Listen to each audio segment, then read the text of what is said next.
Because there's such a strong influence behind the Abrahamic religions. They were just able to travel and, you know, set up shop in any of these nearby cities and convert everybody to them, whether it's by the sword, whether it's by whatever reason they were able to do it. They were able to do it much more than any other kind of religion in the world. And when you think about in Europe with paganism being wiped out, like all the different pagan kind of folk religions, like most of the stories and epics that we have about those religions, let's take like the Norse, like the what is it, the Havamal, or I don't even know if I'm saying it right, like the Norse epic. It was, you know, they're written by Christians, like all of them, you know, just to show how strong of an influence that they've had. So yeah, no wonder we've had a hard time with trying to change our mind about Christianity, unfortunately. Right. Yeah, no. And I mean, and I think a very compelling argument has been made that a lot of it is geographic in nature and that geography dominates. I mean, you know, Rome ended up taking over like more or less all of Europe, most of North Africa above the Sahara, right? Because that's a geographic barrier. And most of the Arabian Peninsula. And like, how did they do that? Well, if you look at the Mediterranean and you look at the Alps, you see, wow, this long ass peninsula that is where Italy is super protected from any invasionary force. And they're very centrally located in the middle of the Mediterranean. And it's very easy for them. They just have to go over the Alps, and that's a short supply line for them that they can bolster on their side of the Alps. And the minute they get outside of the Alps, or they can take a boat around it, right? And they used a lot of seafaring stuff. The minute they get out off their peninsula, they're able to project power really easily from that centralized location. Right. And that's why one of their primary rivals was Carthage, because Carthage was somewhat similar. They had the Sahara below them, and they had deserts also to the east and west of them in certain places, probably from some ancient civilization that's lost to time. I suspect the Sahara is some ancient African civilization is buried under that is like beyond ancient, and that's why the Sahara is there. But regardless, they too had a kind of similar thing, but it just wasn't as good. Just like Italy's geography is just straight up better. It's more fertile, there's more water, and they don't have that mountainous Alps, you know, because when Hannibal tried to go in, where he really kind of got fucked, was trying to extend his supply lines over the Alps, and he lost a bunch of his war elephants, which had been key in a number of battles because the Romans really couldn't deal with it very well. Yeah. And so, you know, Rome spreads in many ways because of it's just like really, it's really good. And likewise, like Germany was hard to conquer, and the Romans never really conquered Germany properly because Germany has a bunch of bogs and dense forests and mountains, you know, and all this kind of stuff that made it very difficult to conquer. You know, it's why nobody's ever taken Switzerland. It's up in the middle of the fucking, like, surrounded by mountains on all sides. It's why England was able to do what they did and kind of break off from Europe and spread. They have their own little island to themselves, and they became master seafarers because they were on an island they had to. So again and again and again, when you look at these things, so much is just a function of geography. There's also an argument about like the technology belt that's essentially like if you go along southern to northern Europe and go across India and Asia and so forth, there's always been high tech and tons of advancements along that. It's outside the tropics where there's fucking horrific diseases, and it's temperate, so they get good rainfall without scorching hot summers. They don't have to rely, except for in certain places, on the monsoon cycles as much. It's just much steadier. And so just so much of human history is just straight up a result of fucking geography. I mean, that's just my opinion. And then that takes out a lot of the nonsense, essentialist bullshit that people try and say that like racism stems from, whether you're a Chinese supremacist, a white supremacist, you know, Jewish supremacist or whatever. It's like, no, not fucking really. Your ancestors got lucky, bro. They just set down roots in like a really nice place. And then there's certain cultural things that spring up too, like China, again, China's totally protected by mountains on all sides. Oh my God. China it's super protected. Yeah. Yeah. That's why basically like Muslims got into extreme Western China, but they ran into that same problem Hannibal did, trying to go up over and now the Himalayas, which is next fucking level, makes the Alps look like nothing, like a foothills. But there's a little bit of Islam that moved into the western part of China, but that mostly took root when China as an empire was at its weakest and even under like British domination, some of that like allowed it to spring up, or just when there was more infighting during the warring city-states. And plus, like they have the Gobi Desert and stuff that kind of almost separates Western China. But if you look at China, they've had this continuous fucking culture for fucking forever. Same thing with India. India is very similar to Italy. It has these mountainous shield up on the top, and then it has all this fertile land below that, and tons of rivers and stuff. And so that's why India and China are such distinct cultures and so ancient, because they're just super geographically gifted. And I mean, India was able to, they eventually did get conquered briefly by the Muslims, but it took fucking forever. I mean, it took centuries and centuries and centuries. They were able to develop pretty much, for the better half of like 6 centuries and stuff. You just like with nobody really bothering them. Mm-hmm. You know what I mean? Exactly. Like no one, based on their geography alone, like what you're saying. Right. And geography is just it's just massive, especially when you don't have technology that can overcome that. And it's the same thing with like look at how quick the Mongols spread westward. They just were like a fucking steamroller. They tried to go into China and had real difficulties. Genghis Khan couldn't do it. Kublai Khan eventually did and briefly took over China. And then he tried to go to Japan. And again, geography issues. Mm-hmm. Plus the divine winds, the typhoons came and sank his ships, blah, blah, whatever. But again and again, geography just comes up.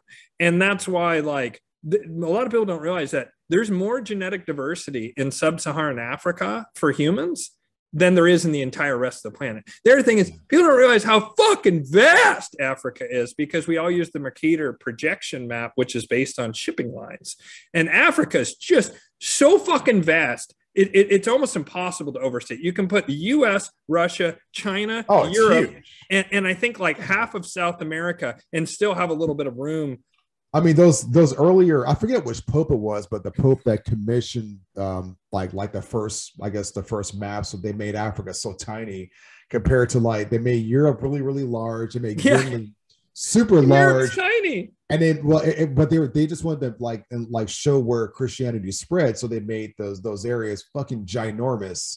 Like they made Canada and Greenland so big, and then they made South America and Africa so tiny, but it's really just like a massive continent, just a massive continent, it's so vast. And there's more genetic diversity in sub-Saharan Africa by like orders of magnitude. Like I want to say it's as high as something crazy, like 80 or 85% of all human genetic diversity is in sub-Saharan Africa, which is fucking crazy to contemplate. Was it Botswana? I don't remember now. It's been years since I read an article. It was just saying like there was like a specific country that had the most. It was it might have been Botswana, but I could be wrong though. I need to go back and look at my sources. Yeah, and Africa was for a while was protected by the Sahara. Sub-Saharan Africa was protected by it because it was such a fucking brutal barrier. It's not until much later when like seafaring stuff has really advanced that Sub-Saharan Africa then kind of like, fell horribly afoul of like horrible Muslim and Christian greed and rapaciousness and conquest. I was going to say real quick, just to tie this up, China had a kind of expansionary philosophy that was embedded in their culture for the longest fucking time. And there was only very rare breaches in that. Like there's tons of evidence now. It's basically indisputable that the Chinese came over to the West Coast of the United States way before Columbus. The Knights Templar did too, but there was a Chinese emperor who sent a treasure fleet across that was just fucking colossal to go across the ocean, see what's on the other side. And they found all kinds of porcelain in like Mexico and like California and other places like that. That's like from that specific dynasty. And I want to say it was like in the 1300s or 1200s or something.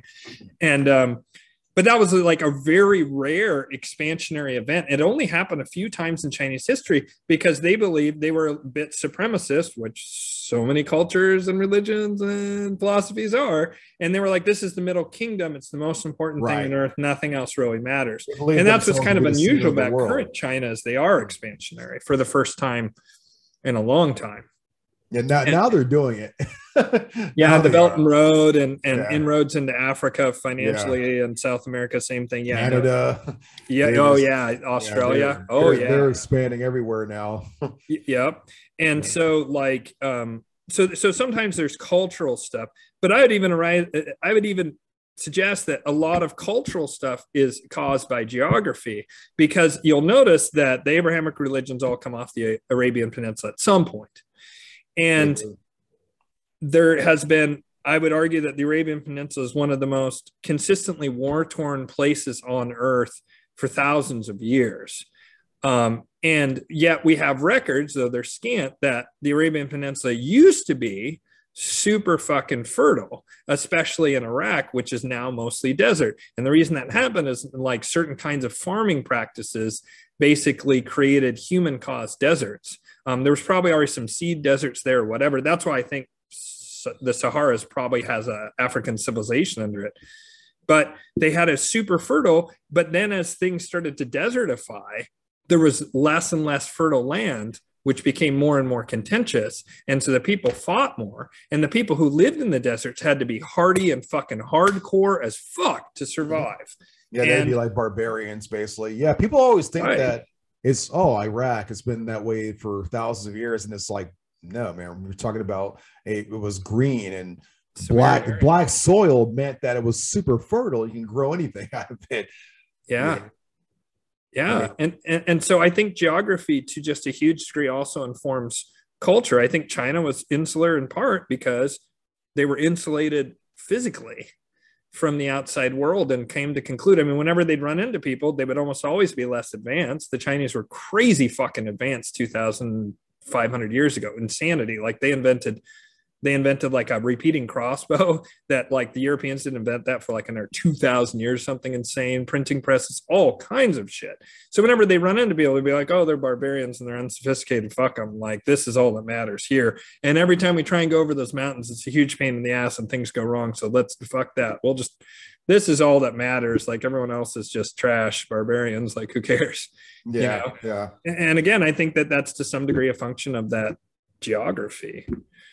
And I just say that because I think it's so important in this day and age to get over. I feel like supremacism and what was the other word that I used earlier? Supremacism and it's dogma. Those two things are like just sheer fucking poison for our species. Yeah, I agree. Definitely. I mean, there's people like trying to work their way out of it, but we've reached like this tipping point right now with the Abrahamic religions. They're being very challenged by one of the faster growing religions, which is atheism. Yeah. You know, and it's like, it's either people are becoming very atheist or they're becoming pagan, which is happening, Wiccan or something like that. That's kind of interesting, at least here in the United States. But I always say that to me, my truest definition of a Christian is simple. It's a person that is, for whatever reason, they're very influenced by the teachings of Christ, and they want to model themselves after Yeshua to the, where that's their bhakti, that's their practice. That's a real Christian. It doesn't have anything to do, it doesn't have shit to do with the institution itself or any of that. So a person can totally be a thriving, practicing Christian. Yeah. If they model themselves after that, because I mean, I'm with you on that. Like, I totally think that Jesus has, I mean, I'm not a Christian, but I think that Jesus has ideas that are worth looking into and that are worth exploring, for anybody who's on a spiritual path. Absolutely. Mm-hmm. And it's just, No, I agree 100%. And it's interesting that this technocracy thing that seems to be challenging religion. I had a question for you earlier, and actually, I think I'm going to real quick just pause the recording, and then we'll pick it right back up. Is that okay? Sure. That's fine. Yeah, we'll pause it real quick. All right, so we're back from that brief little break that we needed there. So, Rodrick, I want to circle back to something we were talking about earlier, which is the use of magic. So there's a very controversial figure in magic. I believe at this point he's been pretty much exonerated from the crimes, which were very serious crimes that he was involved in. There's a lot of evidence that points to it was actually the stepfather or relative of these children. But are you familiar with Damien Echols? I am, yes. Yeah, so Damien Echols is an extremely controversial figure because I will just tell the viewers, he and two other teenagers who were involved in left-hand path, I believe even some of them, possibly Damien Echols himself, were like kind of openly Satanist. There were a couple of boys who were murdered, and there was evidence of also sexual assault of these boys, if I remember correctly, like underage boys. And Damien Echols and these two other teenage boys, or they might have been just young men, like over 18, but I feel like they were even underage, if I remember correctly, were, in my opinion, railroaded as the killers of this. And there's been evidence that has emerged since he was imprisoned and found guilty, and they made a big deal about the satanic thing. And it was like, it was even during the right beginning or even early stages of the satanic panic in the US, because I feel like this happened in the 80s. It might have been the 70s, actually.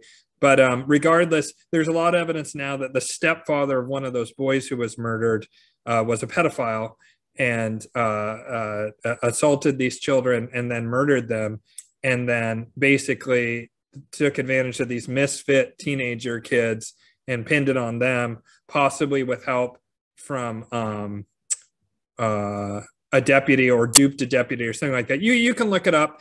He's a controversial figure. Some people absolutely think he did it. I mean, he was in prison for a long fucking time. I'm not sure if he's been legally exonerated. I feel like maybe he has, like some woman came to his defense and helped him.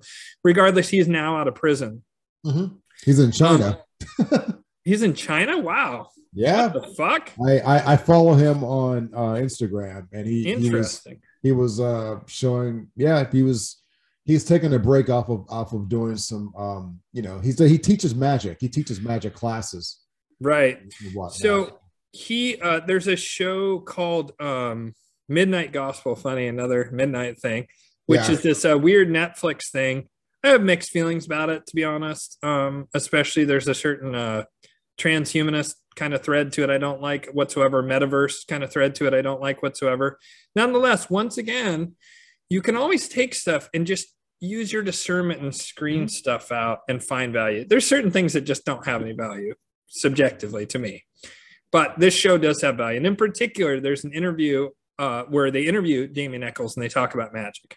Mm-hmm. I think it's by far and away the best episode of Midnight Gospel. I think it's the best one, in my opinion. I mean, by like just such a large margin as like it feels like just orders of magnitude. Like it almost feels like a different show because of the quality of it.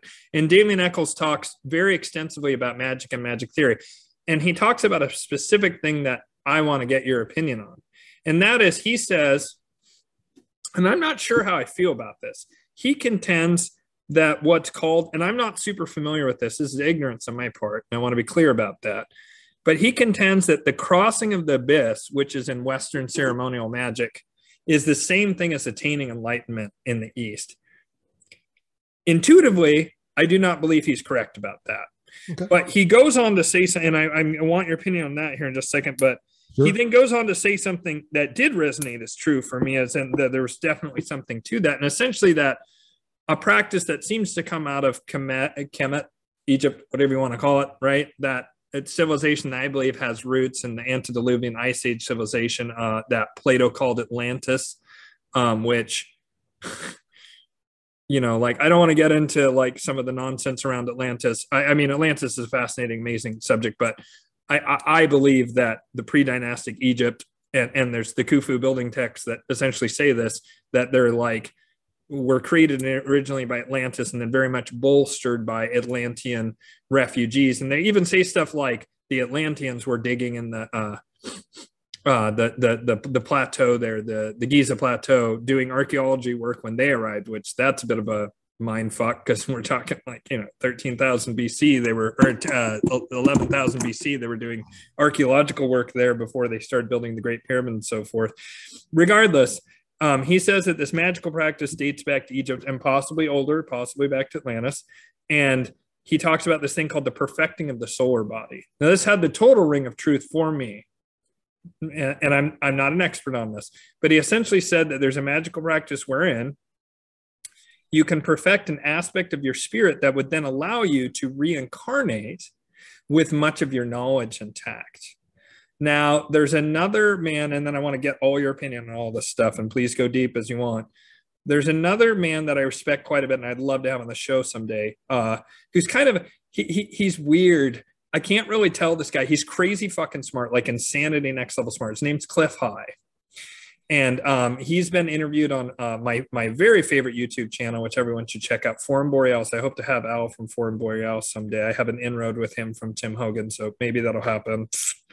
But he interviewed Cliff High, and Cliff High talked about how that there's this magical battle that's been going on for millennia, essentially among people. He didn't describe it in these terms, but I'm putting these two together. People who have reincarnated and been able to hold on to their memories and knowledge and magic, and that they're actually reincarnated Comedians or Egyptians who, you know, because that's where this practice sort of traveled throughout Western magic, according to Damien Echols. I believe he says that in that show, were successfully able to perfect their solar bodies.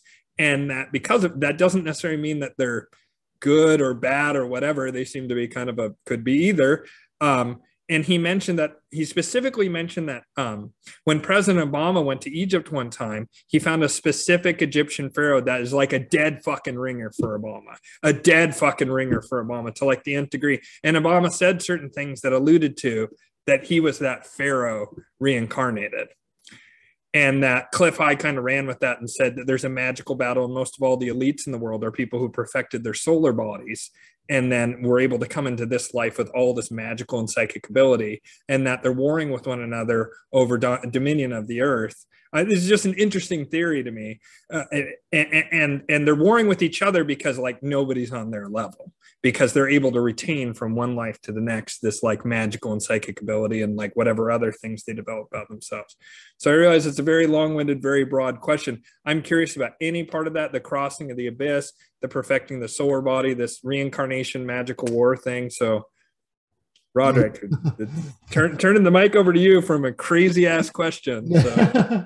So your question is like, you want my opinion on it? Like, yeah, what do you think about? First of all, do you think crossing the abyss is the same as enlightenment? And we'll start there, and then I'll go back. I'll go back to my other questions about perfecting the solar body and the battle over the millennia of people reincarnating.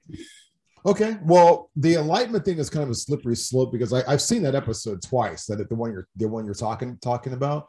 Yeah, everyone should watch that. He said that enlightenment, or Damien Echols describes enlightenment as living completely in the present moment forever, like pretty much forever.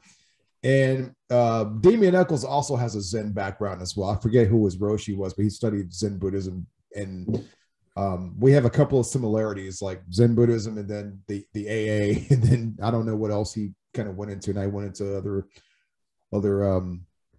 currents and whatnot since then. But enlightenment is kind of a slippery term, a little bit like the word love gets misrepresented a little bit. Too limited.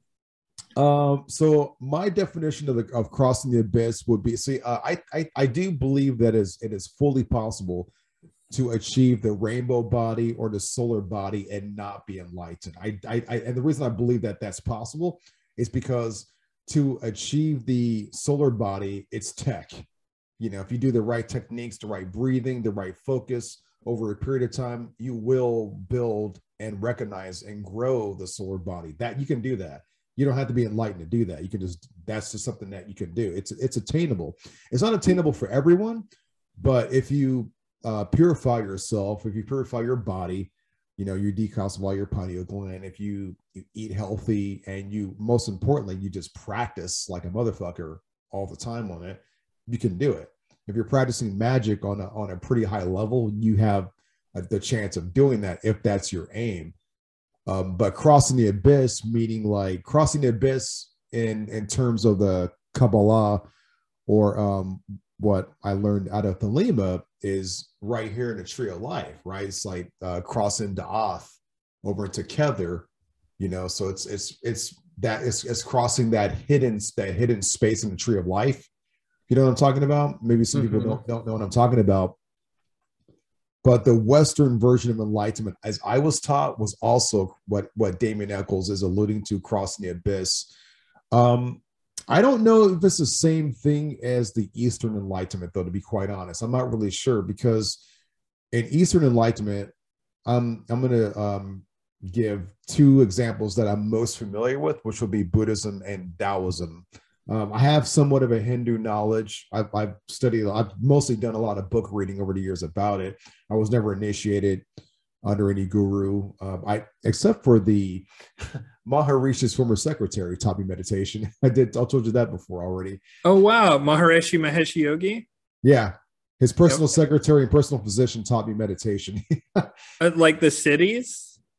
He taught me what would be known as, I don't want to say TM, but the Vedic style meditation. So not transcendental meditation, TM, but some form of Vedic meditation. Some form of Vedic. Cool. Fucking A, man. That's dope. Yeah. If you're able to teach that, I'd love to learn when you absolutely up here. Yeah. Yeah. So anyway, so I was just gonna say, so I think that my definition, getting right back to answer your question, is I think that enlightenment in the West is slightly different as enlightenment in the East. I think that enlightenment in the East is the complete nirvana, which is like bringing one's awareness into the mystery, what we can't speak of, what we can't see of. So we can't really, it's hard to talk about enlightenment because we're not, unless you're in that, you know, like they say in Zen practice, Kinsho is the first step, the first realization of enlightenment. You know, you get that like awakening, I guess they call it in other Buddhist traditions, bodhicitta, you know, where you have the experience of knowing that you're not just a mind and body. It's a big step, right? Not knowing that you're more than just a mind and body, but it's like a real realization, but it's not the same thing as enlightenment.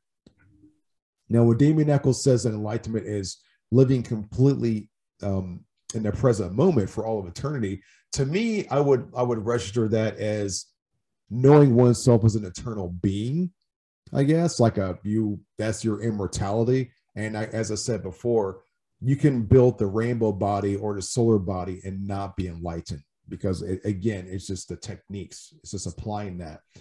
And once you get that, you can go ahead and pursue enlightenment afterwards, I guess, if you want to. But to answer the question, though, I don't think they're the same thing. I think that enlightenment in the East and West are a little bit different. I think enlightenment in the East, it's kind of difficult to speak of. That makes any sense. I don't think there's a real word for it. But I think in the West, enlightenment will be more like the Christ consciousness, and that's just knowing that, you know, I don't want to say that you are God, but you become a God. Yeah. Sort of. Well, I feel like you have a direct, unfiltered connection to God consciousness that isn't sort of tainted by human mind and ego, would be one way to say it. You know, also in the East, it's like it's final liberation. Like you then at least have the ability to choose, like, do you want to reincarnate, or are you getting off the wheel of samsara? That seems to be one of sort of the aspects. And again, this is all jargony, technical stuff that's talking about a state that even those who experience it and embody it, you know, people like Ramana Maharshi is like one of my most favorite sages ever. Like probably my favorite. About it. What's that? I said they can't even really describe it. Right. I think Ramana Maharshi probably did a better job than anyone that we have clear records on. And, you know, he died in like, I want to say like 46 or something. So we have really good records of what this great sage said about the transcendent state that he had been in for like 50 or 60 fucking years. Talk about a Maharaj also. Yeah. Oh yeah. Absolutely. Those are my two absolute favorite. They both fall in the camp of the Advaita Vedanta, which I believe is like the simplest, purest, and it's not going to work for everyone, but the simplest, purest series of pointers or teachings or whatever towards enlightenment. I also really like a modern day teacher who's alive currently is named Adyashanti, who he also comes from a Zen background. And he talks about, and I think that this is a really important concept that he added to the mix. Maybe it existed previously. I don't know. I know that Aboriginal mystics have a similar kind of teaching. And he said essentially that enlightenment has to happen in three places in order for it to be final. And that's the mind, the heart, and then the gut. And I've had satori's or experiences of enlightenment several times in my mind, a few times in my heart, never in my gut. Never. It's like, it's the hard one for me. And I guess it's the hard one for a lot of people, but right. Part of that is just the survival thing. Yeah, the Dantian or the Hora, which before I want to make that point, but I don't want to forget what I was going to say also about. Oh yeah, please. Thing. Sorry. No, you're good. It's to me, when I compare the two Western version of enlightenment to Eastern, I think Eastern takes longer. It takes longer to get there. Like it could take lifetimes. You know, it just takes a lot longer to cultivate to that. And I think Western is a little bit faster when you're doing magic, when you're doing ritual. You can get there faster. But at least the way I personally see it is I see the Eastern one as more of a, I don't want to say a true enlightenment, but it's more like a longer lasting. It's like once you're there, you're fucking there. Yes. in the East. And then the West, it's like once you can do it really fast in one lifetime and get to this point and you can cross the abyss in one lifetime. But when you get there and you cross the abyss and you get to that kether, all you're going to, I mean, again, I can't relate this from my experience, but because I am practicing magical cultivation, so I'm adding my intellect to this, not my experience. So this is my intellect, but I can kind of see where it's going to go. Crossing the abyss through magical cultivation, it doesn't get you that kind of enlightenment, but it can give you a realization. It can give you like a divine realization where you will if you don't realize it before you get there, you'll realize your own personal daemon, your holy daemon, which will drive you into understanding yourself spiritually as a spirit. And then from that point on, you can incarnate and you can skip to what Damien Echols is alluding to as a second death, which you talk about in some Greek mysteries, where when it's between the physical dying, this part of the soul unraveling, and then going and transmigrating. The part that unravels is a lot of the memories that we carry with us. So when you cross the abyss magically and you achieve that kind of cultivation, you won't unravel. You'll basically keep a lot of your intellect that you have here. And that's sort of like the Western view of enlightenment, because enlightenment's all about independence. Remember that. I mean, everything that we think about as Western people, we're not as collective. We're collective to a certain degree to when it comes to all the basic stuff, you know, like helping each other survive and whatnot, but we're not very collective like they are in the East. The East, they live their life in cycles traditionally. You know, you grow up, you go to college, you get a decent job, you get married, you have children. Children will take care of you just like you're taking care of your parents. It's like a cycle and then it repeats itself. Things like that. Over here, we do whatever we want. And we're just very, very independent. Yeah, and look at the results.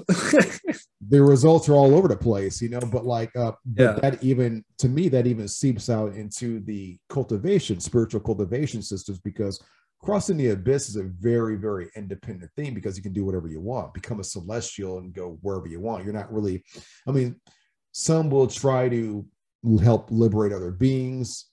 I've heard Damien Echols on podcasts say that that's what he would like to do. You know, so he almost kind of has Bodhisattva. Yeah, exactly. The Mahayana, the big vehicle. Yeah, you want to help others because they've helped you get there, and I think that's wonderful. But that's the difference. To sum up my long-winded answer. No, it's beautiful. Thank you, brother. No, thank you. I was just going to sum it up one more time real quick. So Western enlightenment is more independent. Crossing the abyss is realizing that you can fully realize and engage your personal holy daemon, you know, that spirit part of yourself, and realize that you are this sort of, I hate to say a godlike being, but you realize yourself as a divine being. And in the East, you basically get to that point to where it's pretty much finished from that cycle, that long millions of years cycle of incarnating. And you just kind of merge with this, with it, if I can say that.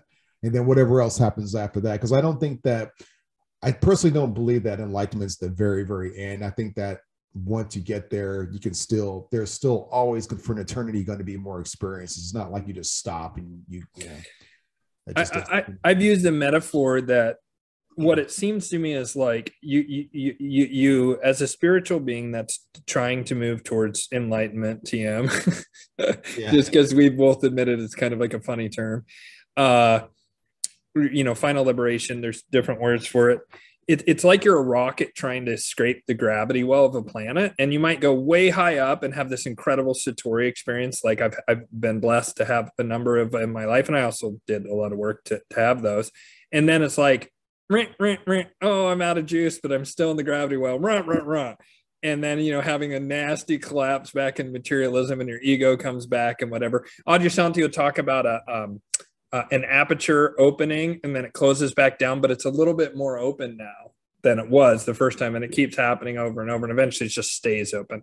But I like the rocket metaphor, because to me, enlightenment, like when you've really hit enlightenment, is now you're out of the Earth's gravity well, right, on your rocket, and you have whatever, you know, infinite amount of fuel perhaps as well, but now there's the entirety of the universe ahead of you that to explore. So sure, you got off the planet, you got out of the gravity well of the human ego and reincarnation or whatever, but that doesn't mean it's finished. In fact, there's infinite experience beyond that. I had a vision once a long time ago in an ayahuasca ceremony of that. Everyone starts as like a little speck of dust, like a, you know, hydrogen atom or something, you know, or quantum foam or something. And then over time, eventually you go all the way up to where you're Shiva, and you're like blinking, and like entire universes are coming into existence and being destroyed and so forth. And then once you've done that, you go back to the foam, and this just repeats endlessly in a cycle. But that happens within the real big G God that's everything and nothing, and the unnameable and the indescribable, even that Shiva being and everything between, which is humans and animals and gods and deities and celestials and demons and interplanetary deities and intergalactic deities, if there is such a thing, which there probably is, just like with species that are intergalactic and interplanetary and whatever. There's just all these incredible amounts of stages that's so far beyond anything we understand, because we're living in this little tiny fucking goldfish bowl inside a house, and we have no fucking clue what happens outside that house, let alone that city, that country, you know, that planet, etc., you know, solar system, etc., etc. And so I wanted to bring you back, though. That was fucking rad what you said, by the way. I want to bring you back to my other question, which now is more interesting to me based on what you said. You said people can perfect their solar body. And by the way, when you said that, I had my ring of truth claircognizance thing of Rodrick spitting a deep truth here. Pay attention. You said that you can. No, I'm serious, man, and I want to give you props for that, because you deserve it. You said you can perfect the solar or rainbow body without becoming enlightened. That had the ring of truth to me, and then that explains that thing that Cliff High was talking about, right? Because if you have to be enlightened first, it doesn't make much sense that you're then going to go to war when you reincarnate and are able to keep your memories and magical abilities and stuff from unraveling from one incarnation to the next. If you're able to perfect your solar body without being enlightened first, which Damien Echols claimed, unless I misunderstood that, then holy shit, you can have that level of power without having that higher state of I don't know, post-egoic, whatever consciousness, like enlightenment consciousness. So then if that's the case, then fuck, all of a sudden Cliff High's argument for this occult war spanning the millennia of people who have perfected their solar body suddenly fits like a hand in a glove of like sounding. Like I said, when I heard it, had the ring of truth again. And you just gave me the piece that I'd been sort of missing, which is that you could be not enlightened and yet have perfected your solar body. So what do you think about this idea of like a hidden, I mean, there's lots of stuff hidden behind the scenes. Who the fuck really knows what's going on in the back end? I struggle to even understand the front end politics, but I'm aware, of course, that there's a back end that's more important, that's hidden. That's the way my friend Grant Eagles describes it. Back end is like, you know, the secret societies that like maybe the bankers, which are kind of hover in between both worlds, the dark sorcerers and priests and stuff who are really making the decisions, the true elites, and then disembodied beings, or some people say lizards, I don't even really like to go too There's deep all in that. kinds of different things going on out there. Like extraterrestrials, interdimensional beings, demons, angels. Truth is stranger than fiction, my friend. I mean, who knows what's out there? I'm pretty sure it's some pretty bizarre stuff, but the fact that being able to perfect your solar body and strengthen your psychic abilities to like a very, very high degree. I mean, it's like you can work out. You can be a good or a bad person and work out and get buffed if you want. I kind of compare it to that. Like, you don't have to be a saint to look swole and be athletic. You really don't, right? And this is not much different. Well, the difference of it being is like how we're taught, because we know that the most ancient esoteric and occult orders all over the world, in the East and in the West, they heavily guard the most these kinds of teachings in Tibet. They will never initiate someone into really learning a lot of these like psychic things unless they're a person of deep virtue, because we know what happens when you get these powers and you're not a person of high virtue. You're basically a Sith. You become quite destructive and read my mind, kind of negative. But we know that the universe is neither good or evil. It's like, it's a mix of light and dark. So somewhere along the line, I'm betting that there is probably within these Atlantean mysteries with the fall of Atlantis, I'm sure there was a few high adepts that passed on their secrets to some that didn't have the high virtue. Even so, because maybe just think about it. If something's disappearing and you want to keep it going, you might be like, well, who am I to teach my martial arts to? It's like Johnny over here, or Daniel, and Daniel dies or something, just whatever happens. He's the one that's going to pass it on. I guess I'll just give it to him, as well. Yeah. Just using like an example of what could, so these kinds of secrets have been given to different people like that. And I mean, even the Taoist, I was having a conversation with a friend of mine last week. He was asking like, well, what happened to these Taoist lineages? Because not much is known about Taoism. And just for the record, I'm not initiated to it. I've been more of a researcher because I'm a Qigong practitioner and instructor for a long time. But I know people that are in lineages that are, associates of mine. They've been practitioners of certain lineages in China for a long time and whatnot. And one of them was telling me about a certain lineage where they're all basically Super Saiyans, but they're not of Super Saiyans. Is that what you said? Super Saiyans, like Dragon Ball Z. Yeah. Yeah. Yeah. Super Saiyans, but they're not. It's over 9,000. Oh. Yeah, exactly. Some listeners might understand this, but they're not of high virtue. Because when you're learning from a certain lineage or a certain current, 9 out of 10 times they're going to want you not to be an asshole. They're going to want you to basically cultivate goodness and harmony. And if you're going to learn and develop siddhis or psychic abilities, they wouldn't want you to be like a good person. But this doesn't always happen. So I think that there have been some people out there over the millennia that can do these things, that can allow themselves to incarnate into positions of power. Why not? Mm-hmm. I mean, think about it. I don't mean to cut you off. One more thing I want to make. Oh yeah, please. Think about this for a moment.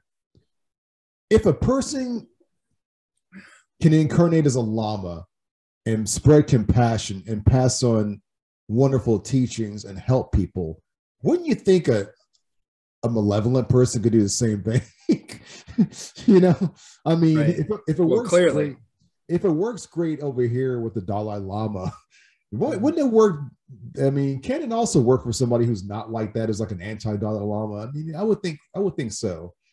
Right. And the Dalai Lama is a controversial figure, but I think viewers understand that you're talking about like some kind of an enlightened master passing on teachings who's reincarnating. Exactly. I just say that because there's like political stuff around at least the current Dalai Lama. There totally is, but I'm just using it as like a no. I just wanted to clarify that because I could almost hear some viewer going, "Oh my God!" But he blah blah blah blah. You know what I mean, kind of thing. And it's just like you're missing. Don't look at the finger. Look at the fucking moon Rodrick's pointing at. So shit. There was a bunch that I wanted to hop on with what you're saying. We're probably going to wrap up soon. This has been amazing and actually got even better post the break. I love it. Yeah, thanks.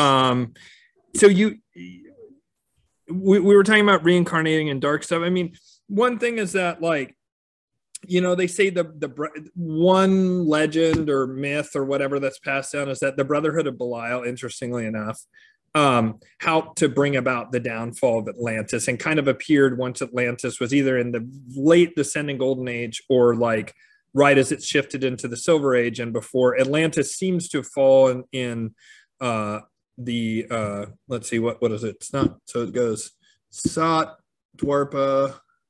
Oh, it's Treta Yuga. Treta Yuga is also known as the Silver Age. So, like, they were in the Golden Age of Sat Yuga ascending, Golden Age of Sat Yuga descending, and then Atlantis seems to have lasted briefly into the beginnings of the Silver Age of Treta Yuga before it like collapsed completely. It had like the secondary collapse that ended it forever after the 1,000 years of darkness. So this would have been after Graham Hancock's whatever that, damn, what are they called? The Clovis impact hypothesis of like a comet hitting about 13,000 years ago, so about 11,000 BC, and then around 9,600 BC seems to be roughly when Atlantis was just done. And so that would then put the fall of Atlantis in the first few hundred years of the Silver Age of Treta Yuga, from the particular Yugic reckoning that I use. And you can go back, and viewers, if you're interested in the Yugas, watch my video on the Yugas.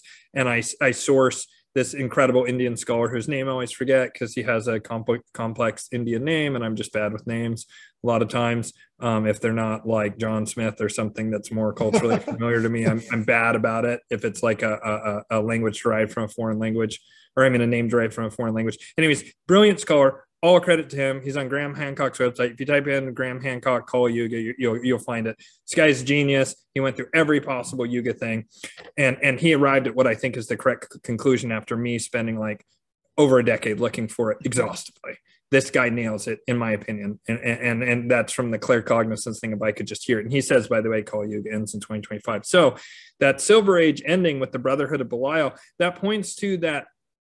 By that point, consciousness was lowering, and there was like corruption that was already spreading throughout Atlantis, that was causing them to like wage war on, like, I don't know, the Proto-Greeks or whatever. I'm not sure about that particular part of Plato's testimony or Solon's testimony about the Proto-Greeks like beating back Atlantis when they were attacking in later times. But the general idea of the Atlanteans attacking people who weren't part of their empire, that does have the ring of truth to me, regardless of where that was happening. And so the Atlanteans were already like, darkness had already started to infiltrate. And the thing is like, we even have modern day examples. There's a guy named Jacques Luceron, who was a blind man who had he had like a psychic ability to hear when people are telling the truth, much like what I'm saying, actually, claircognizance. But he actually had he could hear a tone in people's voice when they were lying or whatever. And he worked for the French Resistance, and he would screen people for them. That was his job, to bring people in. And he had almost 100% success record. And then he fucked up one time he missed for whatever reason, and a Nazi sleeper agent got through and helped bring down a huge chunk of the French resistance, including Jacques Luceron himself, and he ended up in the camp. So even this guy had like a semi-psychic, based on being able to hear a range of tones that probably most of us who are sighted can't hear, because we don't have that level of specialization or hearing the way someone who's blind might have. But he had an almost supernatural ability, and he missed.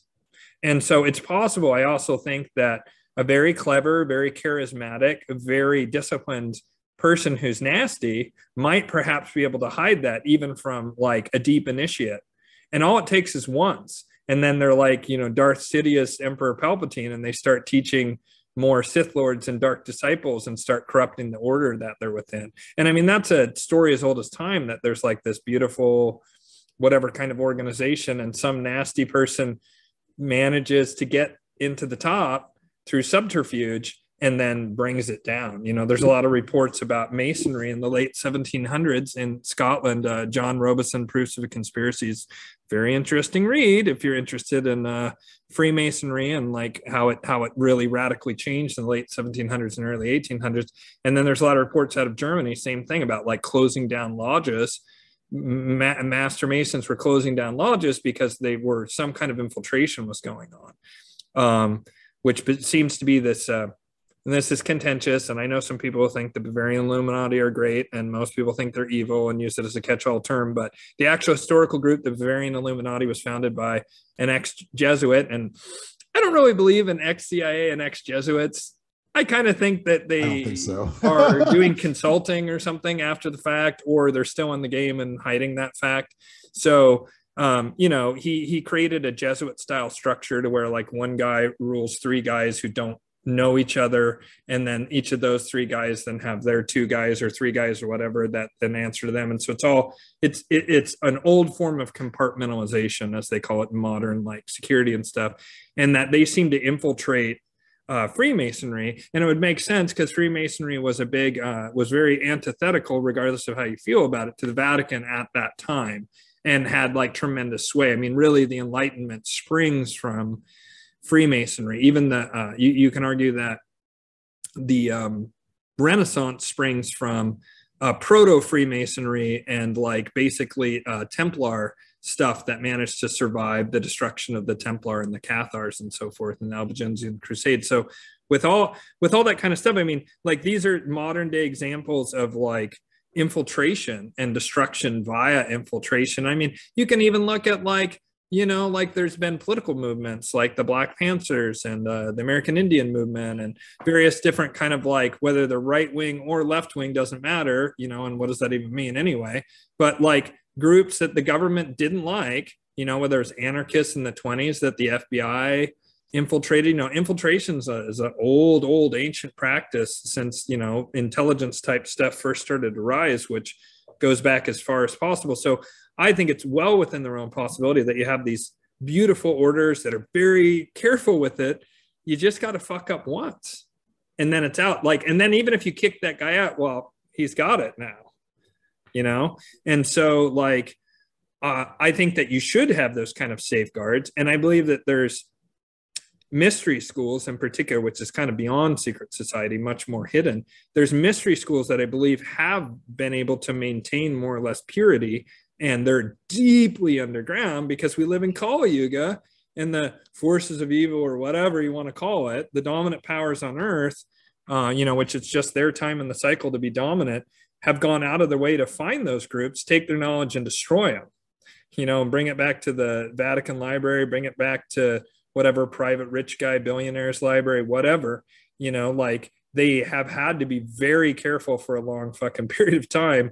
And they, you know, again, you all it takes is once and then you're found out. So they're super careful. And I do believe those kind of groups exist, you know, both more on a surface level, like some of the stuff you were talking about, these super Saiyan people in China or wherever, but also I think especially in Central Asia and the Tibetan Plateau, there's just too much smoke there for there not to be fire. Things like Gurdjieff's Sarmung Brotherhood that he claimed to be a part of. Are you familiar with Gurdjieff? A little bit, yeah. Yeah. He talked about that he was part of this mystery school that existed in Central Asia, and that it was even an offshoot of like deeper, more hidden mystery schools in the Tibetan Plateau, which seems there's a lot of stuff that points towards the Tibetan Plateau being extremely important, along with the Giza Plateau. Those two seem to be like just incredibly fucking important to mystery schools, and you know, like there's definitely some crazy shit going on in those two plateaus. You know, one's super vast, the Tibetan Plateau, and the Giza is quite small geographically speaking, but you know, honeycombed underground stuff, mystery schools that have been hidden for thousands of years. There's some wild stuff in both those places. Yeah. Did you see that thing, by the way? Did you see when they moved the pharaohs last April and they did that crazy white magic ritual? So you've seen like the 2012 nasty Corona black magic ritual they did at the Olympic Games, the 2012 opening ceremony? I did see that. There's that thing that happened recently with that singer where all the people died and it looks like human sacrifice. I forget what that thing was called that happened a few months ago. Astroworld, yeah. And then you know, there's been a million Super Bowl halftime shows that are just like clearly black magic rituals.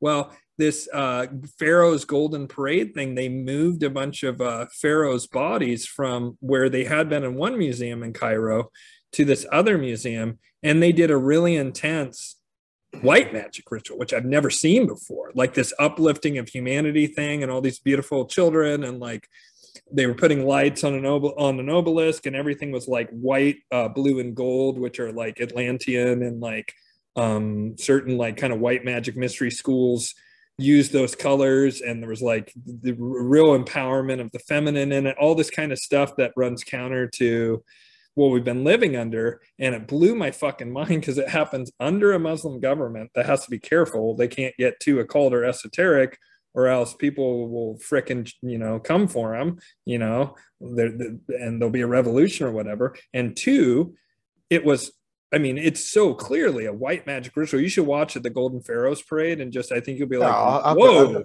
I definitely would check it out. I'll send it to you. And, but it was done openly, and it's there on one of the most important spiritual psychic centers of the planet, top 5 or 6, certainly. Giza Plateau, Tauru, the Rosy Cross. It's done right there. And it was moving the pharaohs. And my thought watching this, it ties back to the Damien Echols thing. I was like, those pharaohs are pharaohs, some of whom are like from the Bronze Age, not even the Kali Yuga. They're so old. And I was like, holy shit, I could feel the spirits of those pharaohs actually directing all of this. And I couldn't tell if like they were reincarnated in the crowd and had written this up or whatever, but I felt this sudden certainty watching it, that these pharaohs and queens who were being moved, that many of them were like white magicians, and they were like, now's the time. And that those spirits, which had at one point been human but had become super powerful, were directing this. And that also the so-called non-dual secret societies must have given them the go-ahead to do this, because there's certain evidence that non-dual secret societies and mystery schools actually dominate both the sort of left-hand path and right-hand path mystery schools. There's certain apocryphal things, in particular Giuseppe Manzini's letter to Albert Pike, where he talks about, even, I'm the head of the Illuminati, I'm the head of the Cosa Nostra, I'm the head of Freemasonry in Italy and basically Europe. And even I know that there's more powerful groups out there that I'm not aware of, that they haven't let me in. And that keeps me up at night, because of course he's envisioning them as even more powerful evil organizations or whatever. I mean, Albert Pike's a contentious figure. Giuseppe Manzini is a little less contentious, that he's kind of naughtier or whatever, but nonetheless, like it's interesting, because it to me then points, like all roads seem to eventually, when you trace it back, lead back to Central Asia and the Tibetan Plateau, and then to some degree to the Giza Plateau, talking about Western or old world mystery schools and secret societies seem to all stem to some degree from those two kind of hotspots. So most definitely. Well, what do you think? What do you think about that? And is there anything you want to share with the viewers before we close? Sorry, I went on a big long thing. No. I was just like absorbing it. I mean, I want to check it out.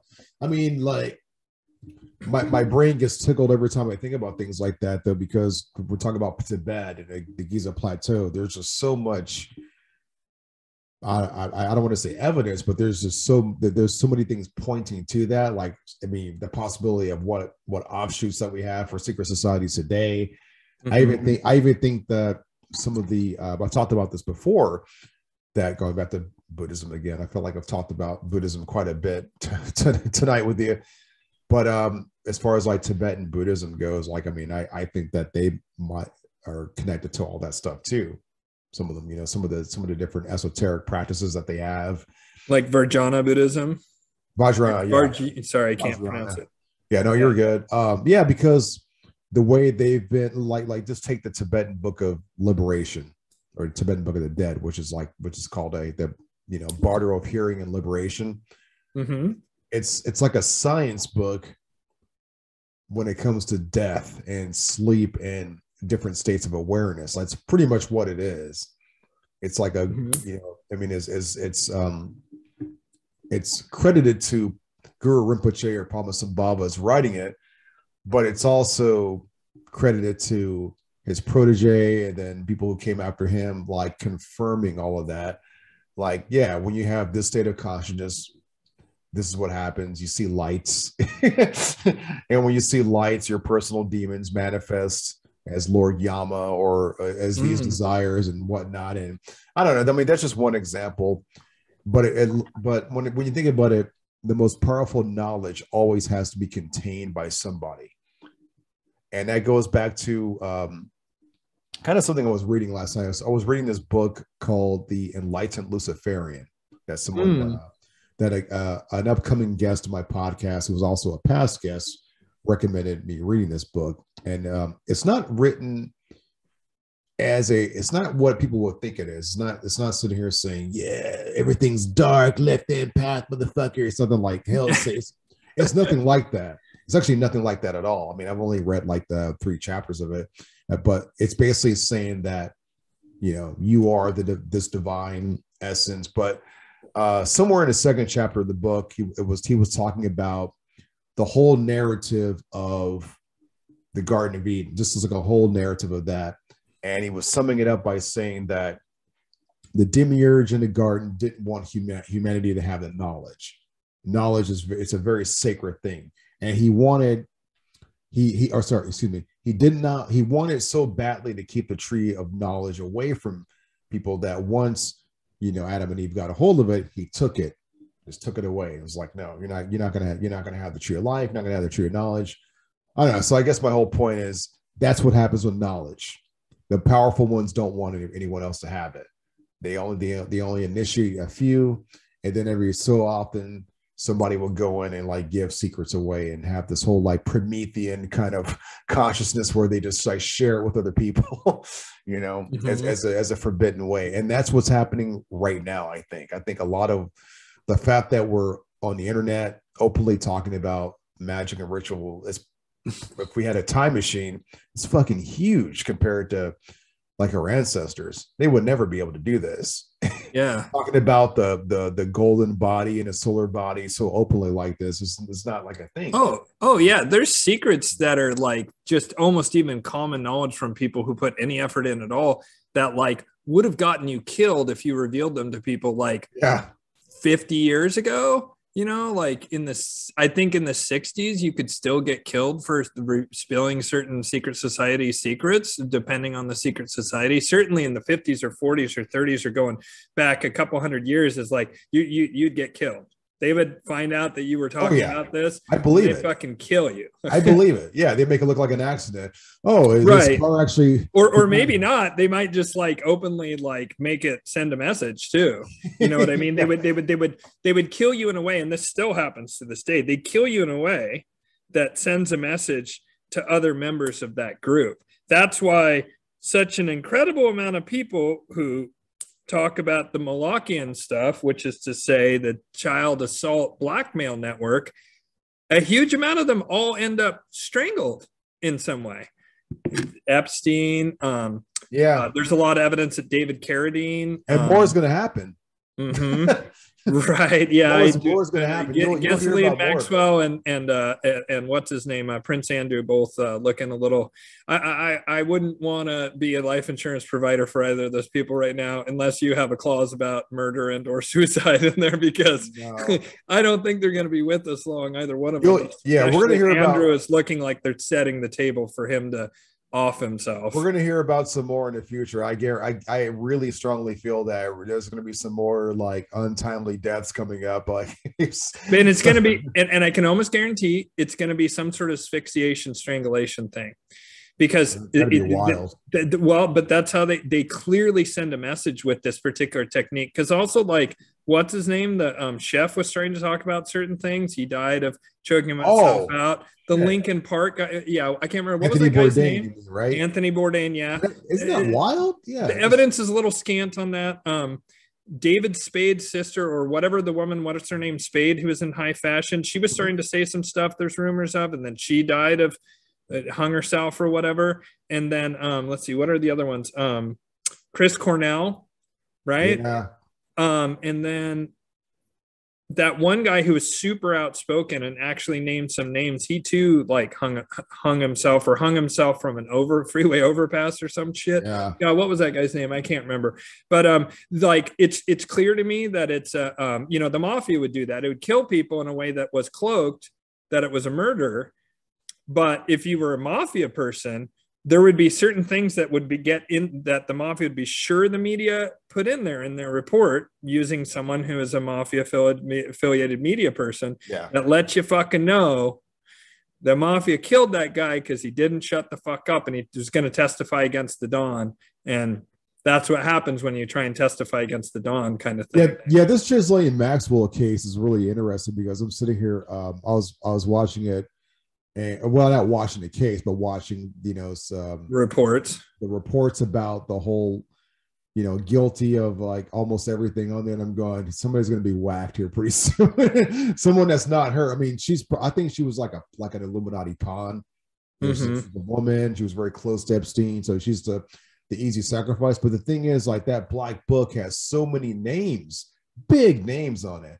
We're talking politicians, Gates, who's distancing himself from it. So I wanted to, I just can't wait to see what else is going to come out of this, man. Like, it just, I mean, there's been an awful lot of people at CNN recently that have had connections to that sort of thing and have had to retire or get fired or whatever, like resign under duress, because like somehow it came out about that person, and then like there's subtle pressure put on, like, it looks to me like those two guys, the brothers, the Cuomos, like, look to me like they're getting pressure, like that kind of level of thing might be outed about them if they don't shut the fuck up and stay away from the media and just go off and humiliated into the sunset kind of thing.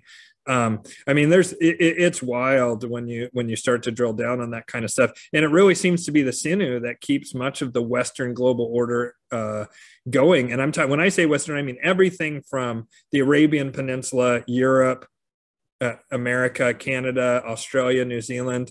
Like, it seems to me like the sinew that holds all that together and gives them such discipline is blackmail around this. And that in order to have reached those echelons of power, you had to do the ultimate thing that everybody hates, which is harm of children. And then they had evidence on it. And then if you ever tried to talk or you didn't obey orders, at a minimum, they'd say, you're going out to pasture and shut up or we'll kill you. And if we even think you might talk, we'll just kill you. Or you're just going to do whatever the fuck we say. And that includes resigning when we tell you to resign. And I mean, there's just so much evidence of that. That's how the Western power elite apparatus works, as it's close to indisputable in my mind. And what's the one deity that not only calls for or asks for harm of children, but demands it? Moloch. And that's why that to me is the piece of evidence that brings it all together to me, and that says Moloch's behind it. I know some people don't like when I say that, so there's some left-hand path people who are like, they have a different experience than Moloch, fine, whatever.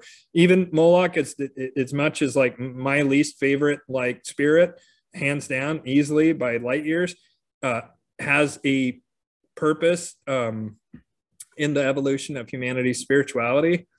And that purpose is, to kind of like get humanity to look directly into the darkest part of its psyche and shadow and figure out how to integrate that and learn about it through, I feel like Kali Yuga teaches us, hey, maybe stop fucking each other over. Let's do it for 6,000 years. And at this point, everyone's like, wow, I'm so exhausted from fucking people over and getting fucked over. And everything about life is like people, rah, rah, rah. I mean, there's obviously people who aren't that way, but man, like late Kali Yuga, it just seems like everything is fuckery everywhere you turn.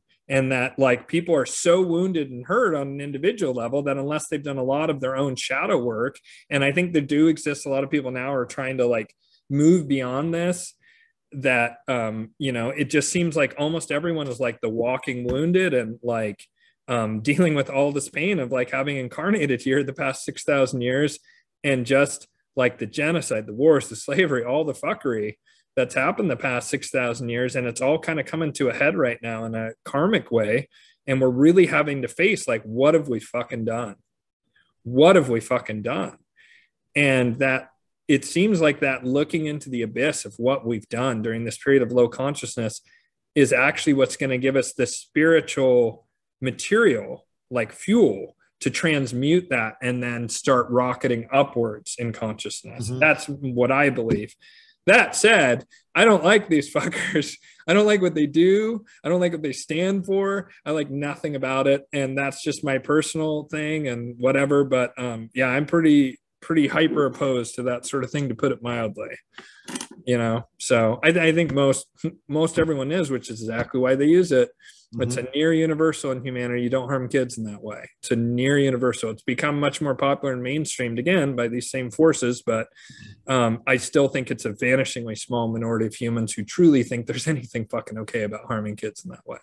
I think it's, I agree. I think it's a very, very small minority, like probably something just inhuman, because like we're mammals as well, and mammals are the species of animals that don't really like to harm like young ones for the most part. There are some exceptions where they eat their young and whatnot, but as a human animal though, no, we don't want to do that. Like we hate seeing children harmed in movies and film, and it just doesn't sit right with us. You know what I mean? So yeah, it's a deeply ingrained instinct that keeps our species going. And I think you're exactly right. It comes from the mammalian thing of like the mother that takes care of the young, and it expands from there. And in many ways, I think primates, which whatever you think about our evolution, like we at least clearly have a fair amount of primate DNA. I think that's fairly indisputable, unless you want to claim some enormous conspiracy, which okay, but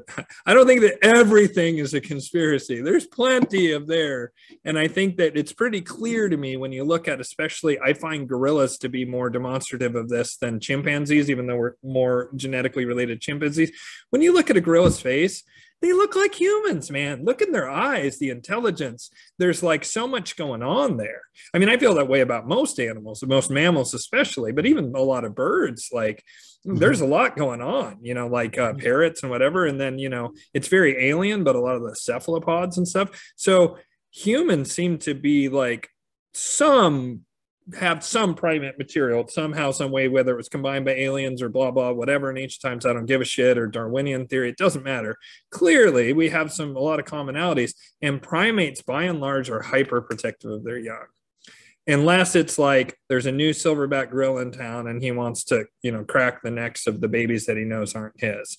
There is some shit like that, but generally speaking, mammals protect their young far more than any other derivation. And it does seem like humans, because of whatever reason, have a natural thing about protecting our offspring. I think part of it is our offspring are particularly vulnerable compared to any other mammal. Most mammals, like elephants, they have a 2-year gestation period. And most mammals, not all, and it seems primates are the exception to this, I think, in addition to humans, most mammals, because of the way the female like hips are, and like vaginal canal or whatever, birthing canal, like most mammals, they gestate to a period to where very quickly after birth that animal is able to walk, and within days run quite often, like run with the herd of gazelles or whatever. And they have a temporary period of vulnerability. Humans are fucking stupid vulnerable until like 18 months or something like that, which makes you think that probably that at least they should be in there for like 21 months, but they can't because our head is so big. It would get caught in the female's birthing canal, that part of the hips, because humans walk upright. So it caused a narrowing of the birthing canal compared to a four-legged walking on all fours thing. Now, I think primates are somewhat similar, that the little baby monkeys can't move super, but they have that crazy insanity grip that they have, and certain other things that make them survive. But I think partially because of the vulnerability of our offspring, they're so fucking ridiculously vulnerable at first, like until they can walk. So a minimum of 8-9 months, and often up to a year, that like we have a more of a species level thing to like protect our offspring than other species. So I just wanted to co-sign and kind of elaborate on that, because I think you're exactly right. There's something about us that makes us really want to do that. And so of course it makes sense then to do something counter to that in order to get the mafia style blood in their hands. The mafia would have people who wanted to become a made man commit a really sloppy murder, and then the mafia would clean up all the evidence and hide it as much as they could, but then the guy's dead, and it would often be like an unsolved murder. But then the mafia has like the stabbing weapon or the gun with the guy's fingerprints on it all over, and they say, if you try and go to turn over state's evidence, we're going to go to we're going to block it with our expensive lawyers, and then we're going to leak out to the press that you did this murder and we can prove it. And murders are pretty hard to like kind of plea bargain away. And that's why they did it. It was to have blood on your hands, was the term they used, in order to then you could be allowed into the operative level of the mafia, where they would talk about the actual racketeering and what went into it and who runs what, and the kind of stuff that could get the Don in trouble. But they compartmentalized. Most of the guys who were like just killers or whatever, low level, they didn't know what the fuck. They just, some guy told them what to do and they went and blew some guy away or broke some kneecaps to collect money or whatever. But they had no operative information. So when they were arrested for doing the actual crime, they couldn't implicate the higher ups. And that's exactly what they used with this Epstein crap, you know?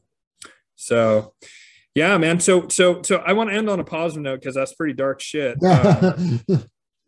What kind of stuff would you say to the viewers that they can do in their personal lives to help sort of move towards this? I mean, let me ask you real quick. Do you agree that there's clearly some kind of like spiritual sea change kind of event? You don't have to agree, by the way, but do you yourself see that we're like in some kind of like about to have like an evolutionary leap, or like things are breaking down to go in a different direction, or how do you see that? Do you see this as a transitional moment, or is that just like ego? I do, but to be quite honest, I don't really understand it very much, but I can feel that, yeah, there's definitely some kind of current, some kind of change in directions for humanity.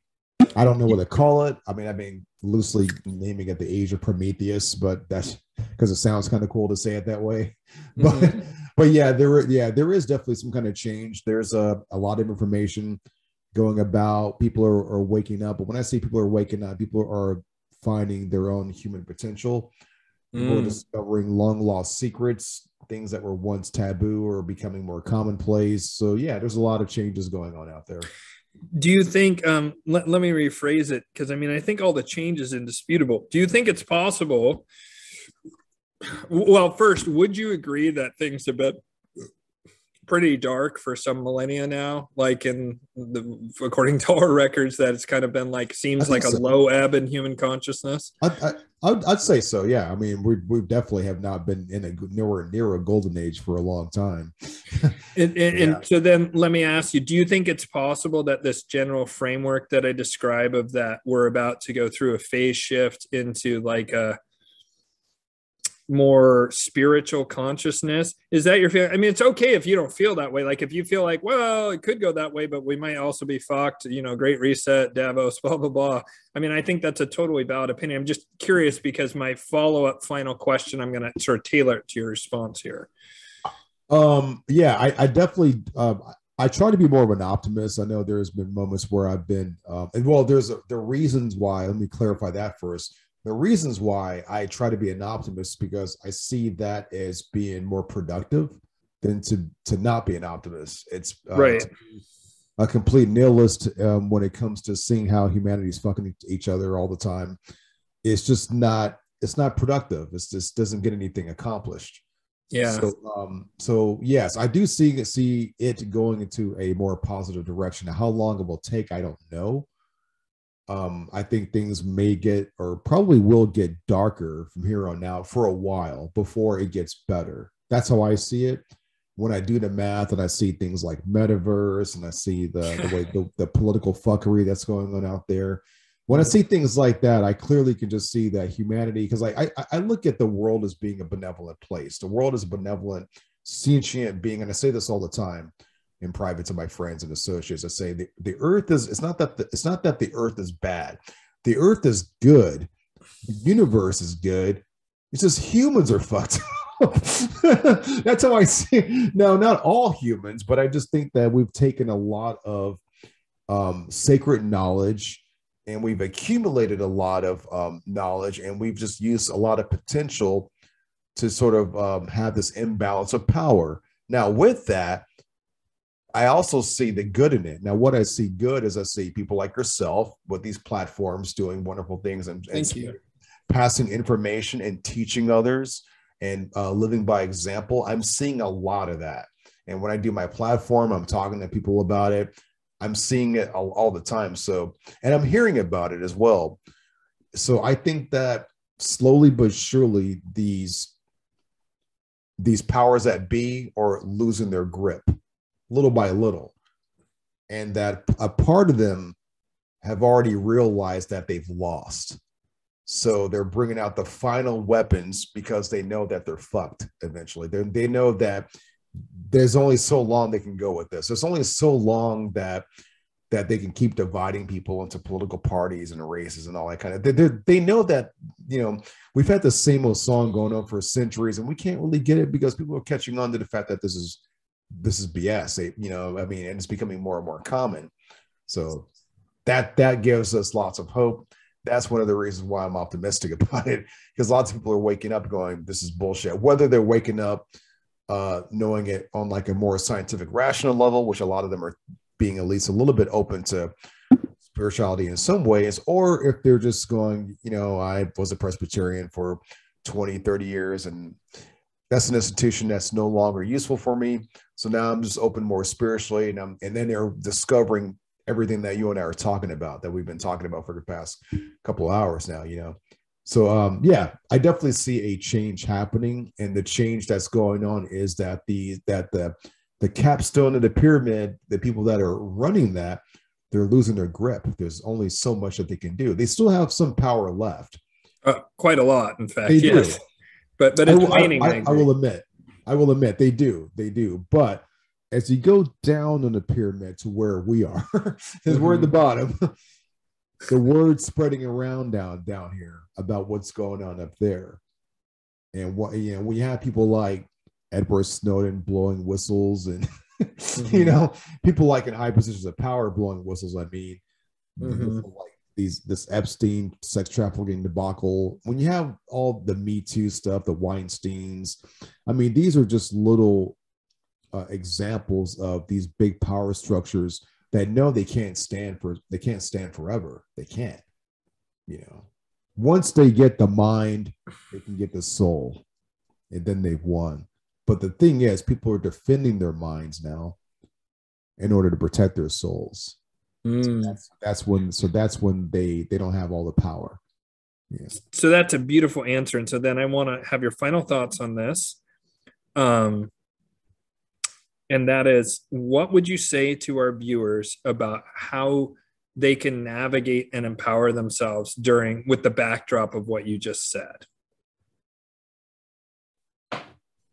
Well, there's a lot of ways to deal with as far as magic or spirituality, but whatever they choose to do, whatever kind of spiritual practice that they choose to do, whatever kind of motivational practice, they just need to recognize this and here. I mean, their real true self, focusing on their real true self, whether they consider themselves a spirit having a human experience, as you hear in the New Age, or anything like that, you know, or if they're like a left-hand path person that's like, well, self-deification, whatever it may be, or if they're Buddhist and, you know, trying to cultivate the path of the Bodhisattva, whatever they do, if they can just get into the center of everything, the center of the experience, which is the human experience, which is undeniable, and know that that's a sacred experience, and that every day they have is very sacred, and that and they can just start with that. Which we started this whole thing talking about the holy daemon kind of early on. The holy daemon is that sacred self. It's an extension. It's a very far off extension of the sacred self, but we don't have to make anything very complicated. I would just say that despite what's going on in the world, despite all the political stuff happening, the current climate with anything going on, if they can just focus on the sacred human experience, they've already won, because the sacred human experience can carry them into where they're going to go spiritually. It can take them into whatever direction that they're going to need to go. And the way that they can tap into that sacred human experience is very, very simple. This is the beauty of it, is it's not very hard. It's pretty fucking easy to do. And all they have to do is just realize that their life is very sacred and it matters. Their experience matters. Yes. And that extends to who they're interacting with. So when they interact with another person, like a stranger, you know, to treat them as if, you know, they're also sacred as well. The job's already done. You see what I'm saying? It's really that easy. And they can go off and practice magic, whatever else they want to do after that. Because I know not everybody jives with occult stuff, and that's totally cool. You know, just do you, whatever you are. But the authenticity isn't here.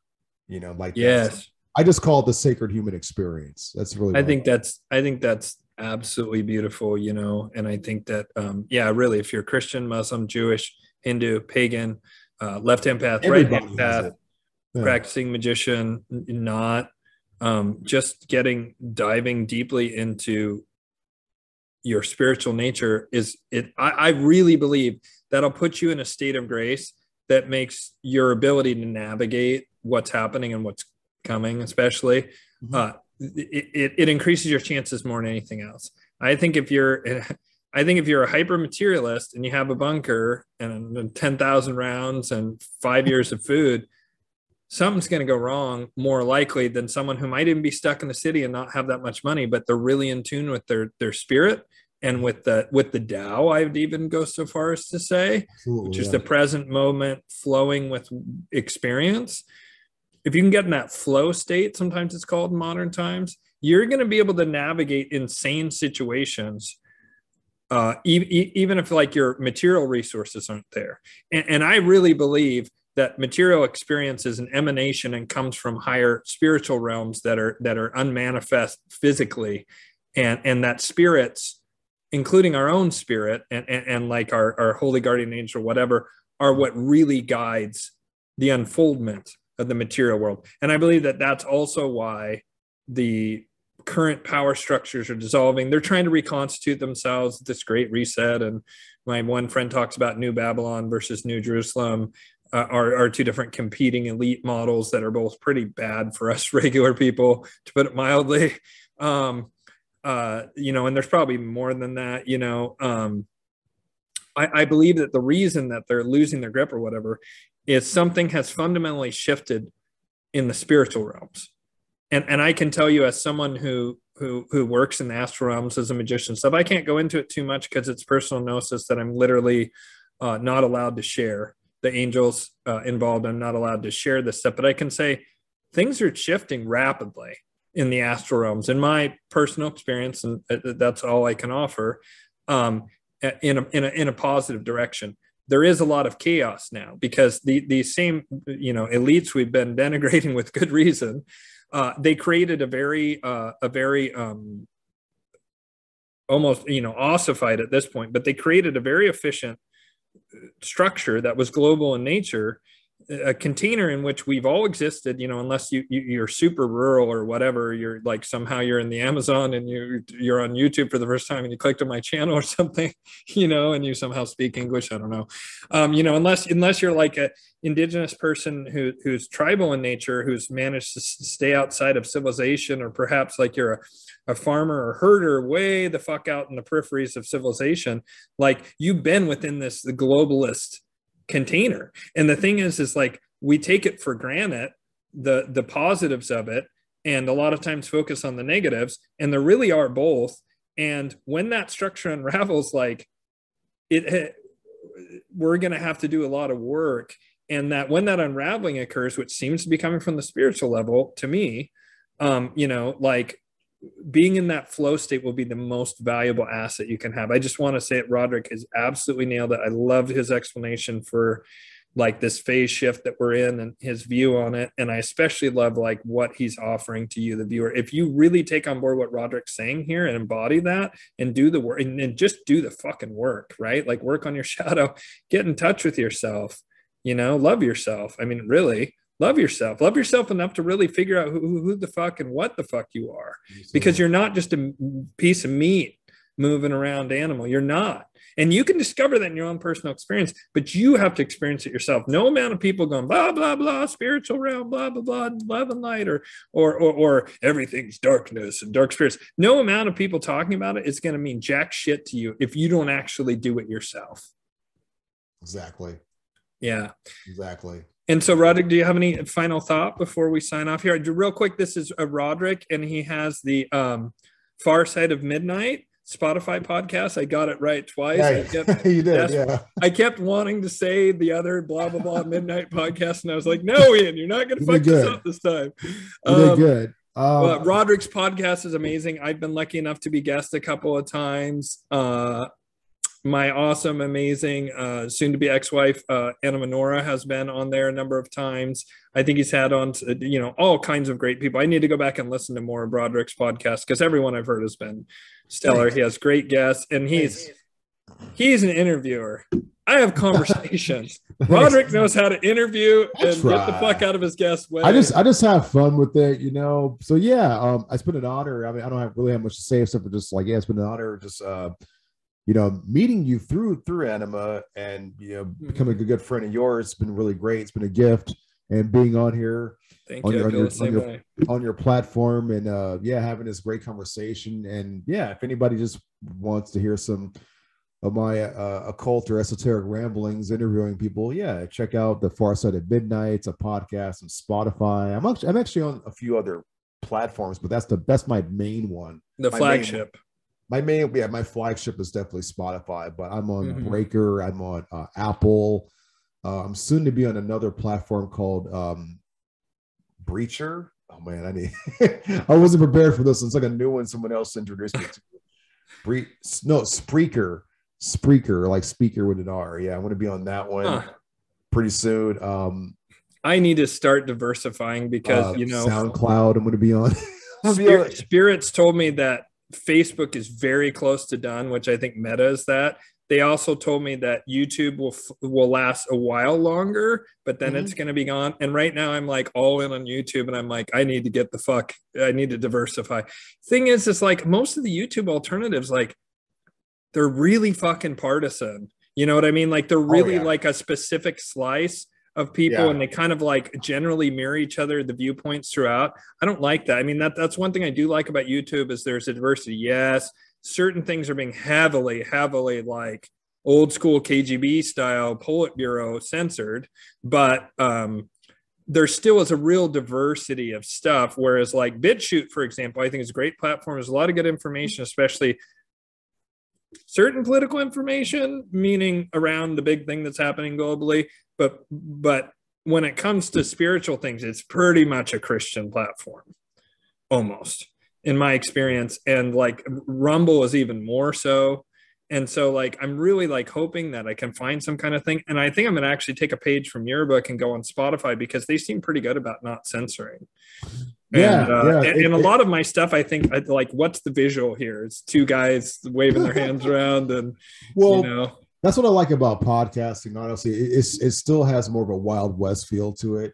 I've had a lot of people tell me to go on YouTube, so I'm going to be going on YouTube. I just don't know when. I'm just focusing on the other platforms at the moment, but I like it. I love the whole, like I said, it's a whole Wild West thing. You kind of say what you want.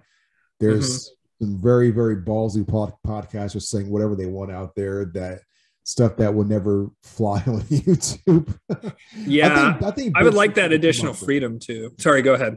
I was gonna say, I think BitChute's going to come up. I mean, for spiritual stuff, there's not a whole lot right now. We just need to have more, like maybe you and I both should just start putting our content on there just to be the first. I mean, I just know I'm going to get like 1 million billion people. You're part of the devil's legions and blah, blah, blah. You'll be burning in the fires of hell. And I'm just like, and I mean, and that's no disrespect to people who are Christian. It's just like there's certain slice of many groups, including dogmatic materialist atheists, who I think are the absolute worst. But there's a slice of Christians who are, dare I say, preachy and bigoted. And like I am not looking forward to wading through that morass, and I think that that's a near certainty on BitChute. Rumble is even worse. Rumble's like, if you're not conservative Christian, then like, So I thought about going on Rumble. Yeah, it's just, I know we get like a lot of hate though, but I don't know. Yeah, if you just put a vote Trump 2024, they'll be like, oh my God, we've got to boost this guy in the algorithm. Blah, blah. I'll just put a don't tread on me, like black and yellow on there. Then this guy's, he's good. He's one of us. Yeah, the Gadsden flag. Then they see my guest and they're just like, oh, he's not one of us. Yeah, quick, turn on him. So yeah, and I mean, like, there's just that the polarization. to me is also showing that like Kali Yuga is coming to an end, because that's one of the hallmarks of Kali Yuga, plus this particular Kali Yuga overlays the Piscean age, is that extreme duality, that extreme like partisanship and all that kind of stuff. And people have really, not everybody, more and more people are waking up out of that nonsense. I actually see that growing all the time. But boy, like before people wake up, they tend to be gripping the hardest, most white knuckled to that and are the most aggressive. You know, and I feel that same way about people who are about to realize they've been duped the past 2 years. You know, when I run into people who are really white knuckled and whatever, I can kind of sniff when like, I'm like, oh, I think that person's on the verge of waking up, versus that person is lost and I need to run away from them before they call the Gestapo on me, kind of thing. Mm-hmm. You know, I don't risk it on my personal Facebook page, but I'm talking about like on other people's walls or whatever. Well, anyways, Rodrick, it has been fantastic having you on. I'm probably going to split this into 2 episodes. I got to figure out how to do that in my video editing software. It's been just a total pleasure. You brought so much wisdom and depth on so many subjects. I mean, this is one of my, I have a lot of eclectic shows. I think this might be, it's right up there with the most like variation. And that just speaks to why I introduced you as a Renaissance man. Like I really, and I mean that in the highest compliment, you know, like you have developed so many different aspects of yourself. It's humbling and cool to be able to call you a friend and just to be able to talk to you, to be honest. So yeah. Same with you. Yeah. Thank you, viewers. And I should have said this at the beginning, but I'll put a little scroller at the beginning. But if you made it this long and you're not already a subscriber, I guess about half my viewers, according to Google's, are subscribed. But every little subscription helps. Getting to 1,000 just completely changes everything on YouTube, and I'm right near 400 right now. So you know, my current goal is you know, I want to get to 500 because it's halfway there, then 750, then 1,000. But my goal I really want to hit is 1,000. It opens a lot of things with the algorithms, gets a lot of more eyeballs, a lot more people to hear this incredible content that like Rodrick and a lot of my other guests are bringing. You know, the knowledge. And no personal gnosis especially.